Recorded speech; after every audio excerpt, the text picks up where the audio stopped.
Assalamualaikum warahmatullahi wabarakatuh. Selamat datang di segmen kedua pada mata kuliah statika struktur.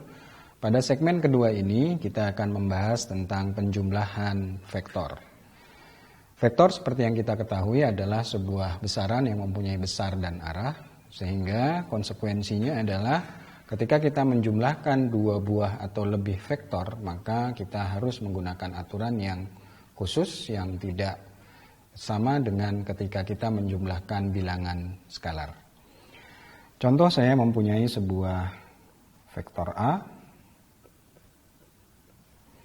Jangan lupa meletakkan garis di atas simbol A untuk menunjukkan bahwa itu adalah sebuah vektor. Kemudian saya mempunyai vektor kedua yang saya beri nama vektor B. Kita ingin menjumlahkan vektor A dan vektor B ini. Maka yang harus kita lakukan adalah kita gambar ulang vektor A di bawah. Kemudian kita gambarkan juga vektor B. Tapi kali ini kita mulai menggambar vektor B itu dari titik awal atau titik pangkal dari vektor A. Jadi vektor B kita gambarkan dari titik pangkal titik A. Maka dia akan berbentuk seperti itu. Hal yang perlu diperhatikan ketika kita menggambar vektor B adalah vektor tersebut boleh digeser-geser, tapi tidak boleh diputar ketika kita memindahkannya dari suatu tempat ke tempat yang lain. Nah, ada dua cara sebenarnya untuk menjumlahkan vektor ini. Yang pertama adalah dengan metode paralelogram. Dengan menggunakan metode paralelogram, maka yang harus kita lakukan ketika kita menjumlahkan dua vektor seperti ini, maka kita tarik garis yang sejajar dengan vektor B yang kita mulai dari ujung dari vektor A. Maka kita akan gambar seperti itu. Dan garis yang kita gambar itu adalah garis yang sejajar dengan vektor B. Kemudian langkah kedua adalah kita gambar lagi garis yang sejajar dengan vektor A yang kita mulai dari ujung akhir dari vektor B. Kemudian yang disebut dengan resultan itu adalah garis yang kita hubungkan dari titik awal dari vektor A dan vektor B ke perpotongan garis yang hijau ini. Nah, kalau kita sambungkan, maka kita akan mendapatkan sebuah garis. Di sini saya beri warna biru. Maka garis biru inilah yang kita sebut hasil dari penjumlahan vektor A dan vektor B. Secara konvensi, hasil penjumlahan vektor A dan vektor B itulah yang kita sebut sebagai sebuah resultan. Jadi di sini bisa kita tuliskan resultan itu adalah A vektor ditambah dengan B vektor. Apapun orientasi dari vektor A dan vektor B, maka konsep paralelogram itu tetap sama. Contoh, saya punya dua buah vektor yang kebetulan kali ini dia membentuk sudut 90 derajat. Maka penjumlahan dua buah vektor yang membentuk sudut 90 derajat ini dilakukan dengan cara yang sama, yaitu kita gambar garis yang sejajar dengan vektor B dimulai dari ujung akhir vektor A. Kemudian kita gambar lagi garis yang sama, kali ini dari ujung vektor B. Maka yang disebut sebagai resultan itu adalah kita tarik garis dari perpotongan atau titik awal vektor A dan vektor B ke perpotongan dari garis hijau yang kita buat tadi. Nah, ini adalah yang disebut sebagai resultan. Nah, cara ini adalah cara paralelogram. Metode kedua dari penjumlahan dua buah vektor itu adalah dengan menggunakan aturan segitiga. Dengan menggunakan aturan segitiga, maka jika kita punya vektor A seperti ini, kemudian kita punya vektor B, maka aturan segitiga yang harus kita lakukan adalah kita jumlahkan dengan cara kita letakkan vektor B itu di ujung akhir dari vektor A atau kepala vektor A. Kita gambar seperti itu. Maka yang disebut sebagai resultan untuk kasus ini itu adalah kita hubungkan ujung awal dari vektor A ke ujung akhir dari vektor B. Maka kalau kita tarik garis, inilah yang disebut sebagai resultan. Di mana secara matematika bisa kita tulis resultan R itu sama dengan A ditambah B. Hasil yang didapatkan dengan menggunakan dua metode tersebut adalah sama.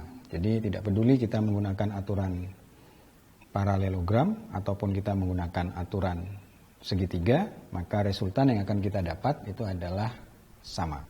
Selama kita mentaati semua aturan-aturan tadi. Bagaimana jika dua buah vektor itu membentuk vektor yang kolinier? Jadi di sini ada istilah kolinier.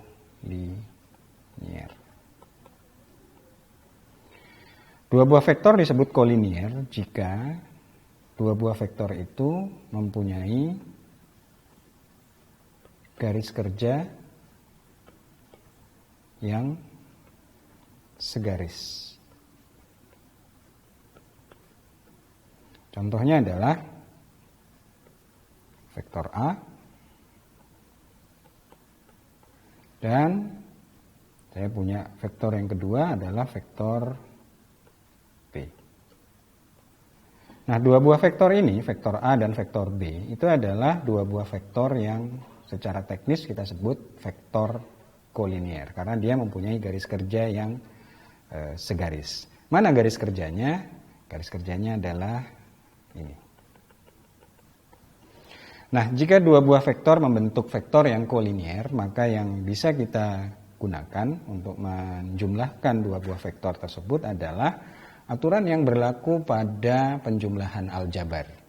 Jadi karena di sini arahnya menuju ke arah yang sama, maka vektor A ditambah vektor B itu sama dengan besar A ditambah besar B.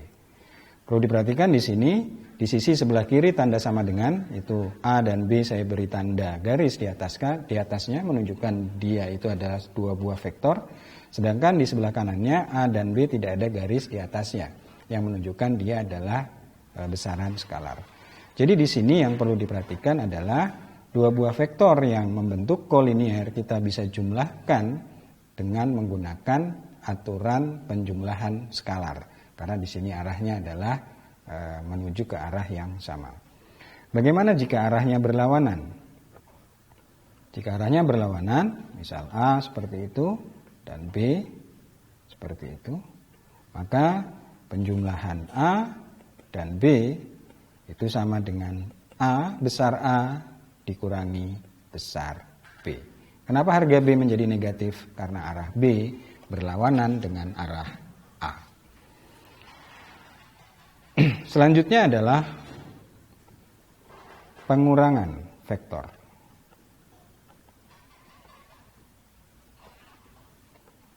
Bagaimana kita mengurangkan vektor? Kita tahu ketika kita menjumlahkan vektor, maka kita bisa menggunakan aturan paralelogram dan aturan segitiga.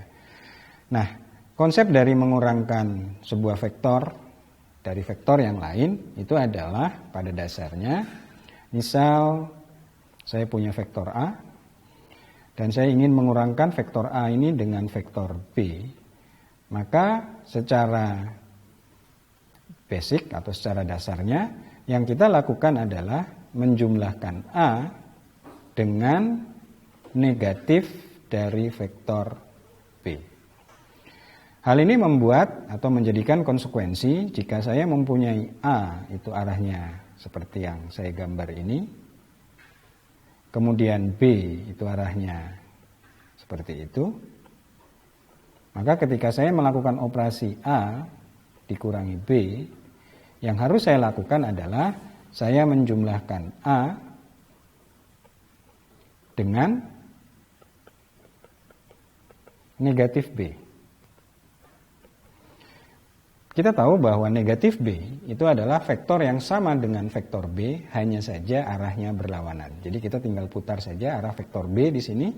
Jadi arah vektor B menjadi seperti itu. Nah, bagaimana menjumlahkannya? Vektor A ditambah dengan atau dikurangkan dengan vektor B. Maka yang kita lakukan adalah kita gambar vektor A seperti itu. Kemudian kita jumlahkan dengan negatif B.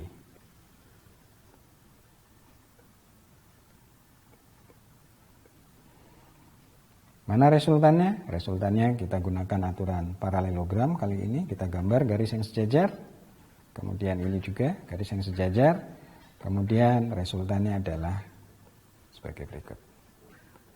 Nah, di sini yang harus kita ingat adalah A dikurangi B itu sama dengan A ditambah negatif vektor B.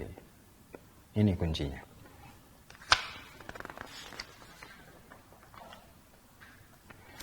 Baik, di bagian terakhir dari penjelasan saya ingin saya sampaikan bahwa dalam statika struktur gaya atau force atau force itu adalah sebuah besaran vektor. Jadi ketika kita ingin melakukan operasi menjumlahkan, mengurangkan gaya, maka kita harus mengikuti aturan dari penjumlahan vektor. Nah, matematika yang kita butuhkan untuk menjumlahkan vektor dan otomatis juga menjumlahkan gaya itu adalah cukup dua hal. Yang pertama itu adalah aturan sinus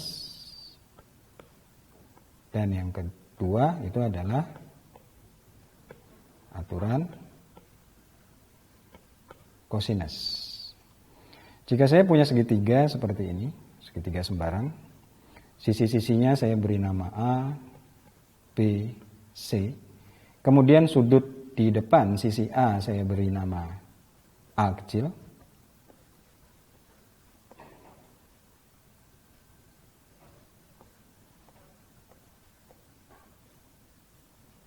Saya beri nama A kecil. Di depan sisi B itu adalah B kecil. Dan di depan C itu adalah C kecil. Maka aturan sinus itu akan bisa kita formulasikan sebagai berikut.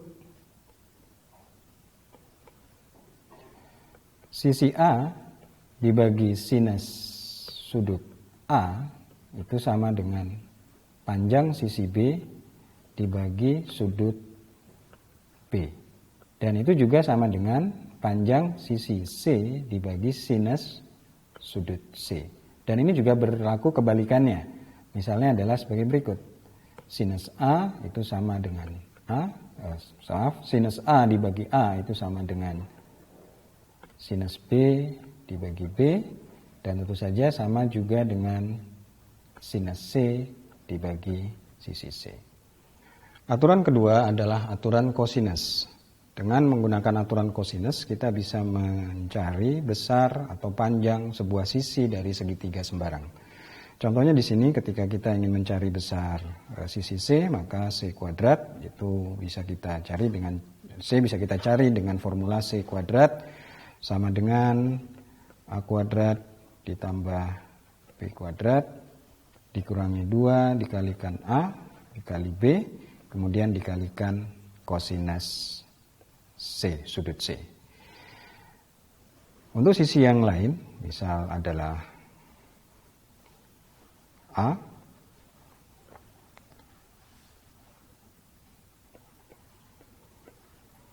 maka A bisa dicari dengan A kuadrat sama dengan B kuadrat ditambah C kuadrat dikurangi 2 BC dikalikan dengan kosinus sudut A.